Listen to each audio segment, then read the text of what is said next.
Sit thee down upon this flowery bed, while I thy amiable cheeks do coy, and stick musk roses in thy sleek smooth head, and kiss thy fair large ears, my gentle joy.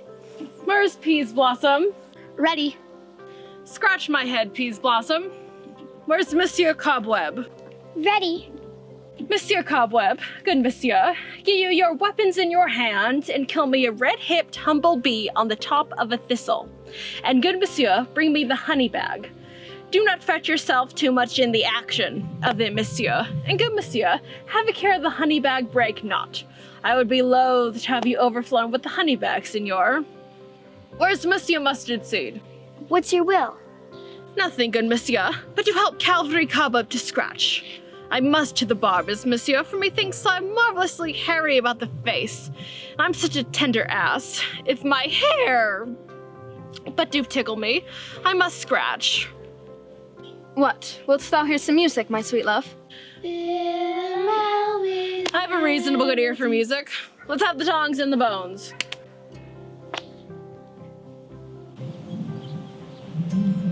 Or, my sweet love, tell me what thou desirest to eat.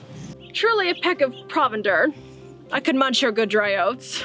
Methinks I have a great desire to a bottle of hay. Good hay, sweet hay. Hath no fellow. I have a venturous fairy that shall seek the squirrel's hoard, and fetch thee new nuts.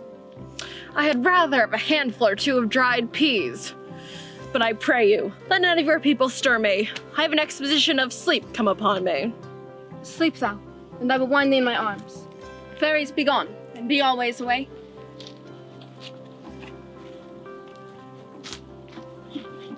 Oh, how I love thee, how I dote on thee.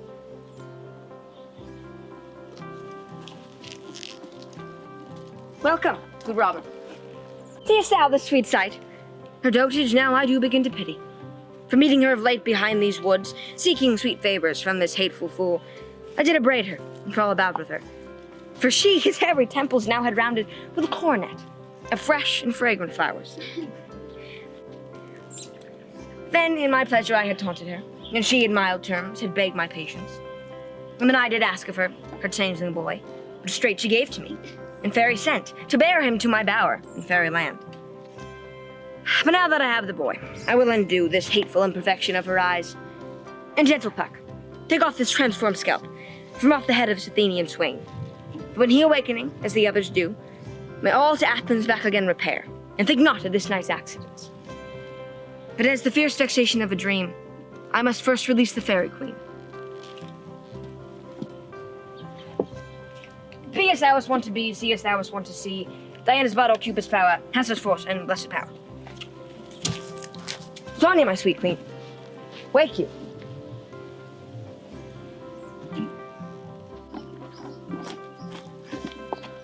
My Oberon, what visions have I seen?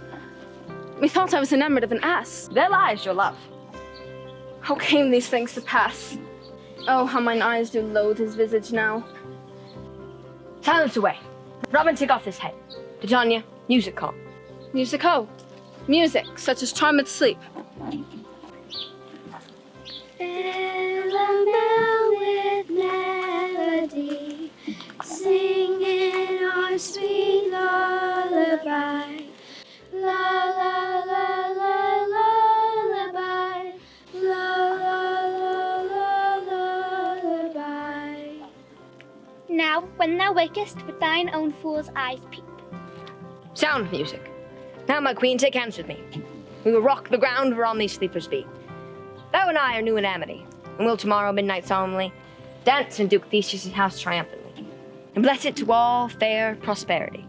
And there the pair of faithful lovers be, wedded with Theseus, all in jollity. Fairy king, attend and mark. I do hear the morning lark. Then, my queen, in silence sad, trip we after the night's shade. We the globe can compass soon, swifter than the wandering moon. Come, my lord, and in our flight, tell me how it came this night, that I sleeping here was found, with these mortals on the ground.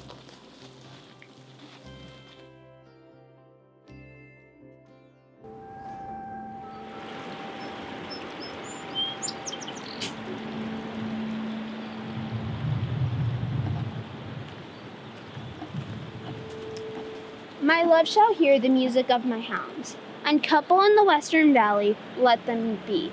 We will, fair queen, up to the mountain's top, and mark the musical confusion, in hounds and echo in conjunction. So musical a discord, such sweet thunder. You judge it when you hear it, but soft, what nymphs are these? This is my daughter, here asleep. This Lysander, this Demetrius is. This Helena, Onadar's Helena. I wonder if they're being here together. No doubt they rose up early to observe the rite of May, and hearing of our intent, came here in grace our solemnity. But say, Aegeus, is this not the day that fair Hermia should give answer of her choice? It is, my lord. Then go, bid the huntsmen wake them with their horns.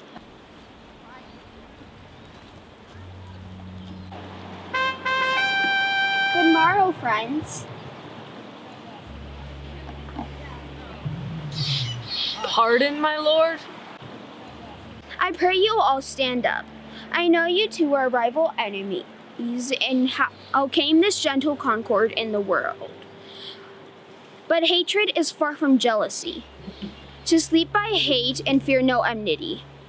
My lord, I shall reply amazedly, half asleep, half waking, that as yet, I swear, I cannot truly say how I came here, but as I think, for truly would I speak, and I do bethink me. So it is, I came hither with Hermia, our intent, to be gone from Athens where we might, without the peril of the Athenian law. Enough, enough! You have enough, my lord. The law upon his head. They would have stolen away Demetrius, they would, thereby to have defeated you and me. You of your wife, and me of my consent, that she should be your wife. My lord, fair Helen told me of their stealth, of this their purpose, hither to this wood, and I, in fury, followed them, fair Helena in fancy, following me. But, my good lord, I wot not by what power, but by some power it is, my love to Hermia melted as the snow, and all the faith, the virtue of my heart, the object and the pleasure of mine eye is only Helena. To her, my lord, was I betrothed ere I saw Hermia, but, like in sickness, I did loathe this food, but as in health, come to my natural taste, now I do wish it, love it, long for it, and will evermore be true to it. Fair lovers, you are fortunately met. Of this discourse we will hear anon. Aegeus, I will overbear your will. For in the temple, by and by with us, these couples shall be eternally knit. And of the morning now is something more. Our purposed hunting shall be set aside. Away with us to Athens 3 and 3. We'll hold a feast in great solemnity. Come, Hippolyta. These things seem small and undistinguishable. Methinks I see with parted eye, when everything seems double. So methinks, and I have found Demetrius like a jewel mine own and not mine own. Are you sure that we are awake? It seems that yet we sleep, we dream. Was not the Duke just here and bid us follow him? Yea, and my father. And Hippolyta. And he did bid us follow to the temple. Why then we are awake. Let us follow him, and by the way, let us recount our dreams.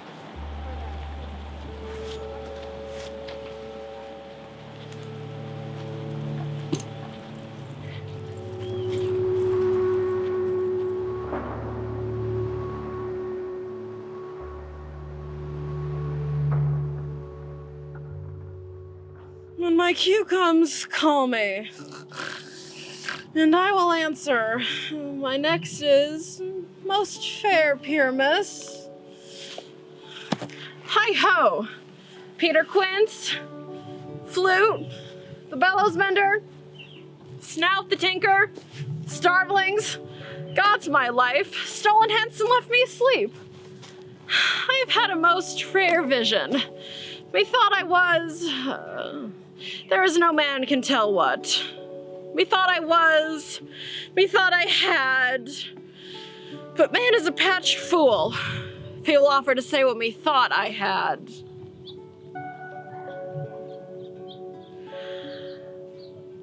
I will get Peter Quince to write a ballad of this dream. It shall be called Bottom's Dream, because it hath no bottom. and I shall sing it at the latter end of the play, before the Duke. Peradventure, to make it the more gracious, I shall sing it at her death.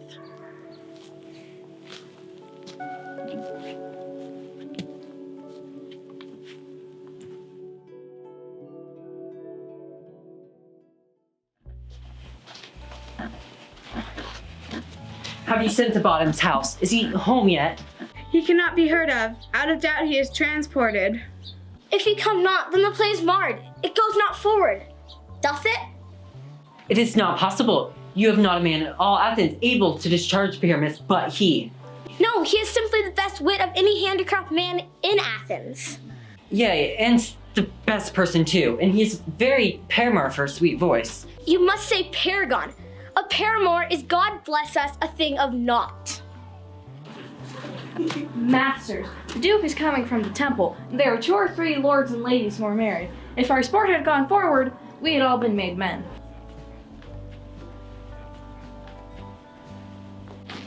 Oh, sweet fully bottom! Bottom! Where are these lads? Where are these hearts? Bottom, a most courageous day, a most happy hour. Masters, I'm to discourse wonders.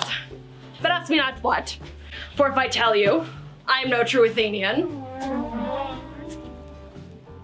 I will tell you everything. Yeah! Right as it fell out. Let us hear, sweet Bottom.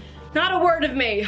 All that I will tell you is the Duke hath dined. Get your apparel together. Good strings to your beards. Meet presently at the palace.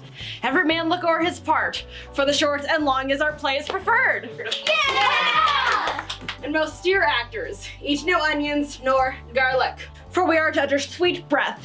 And I do not doubt, but to hear them say it is a sweet comedy. No more words. Away. Go away.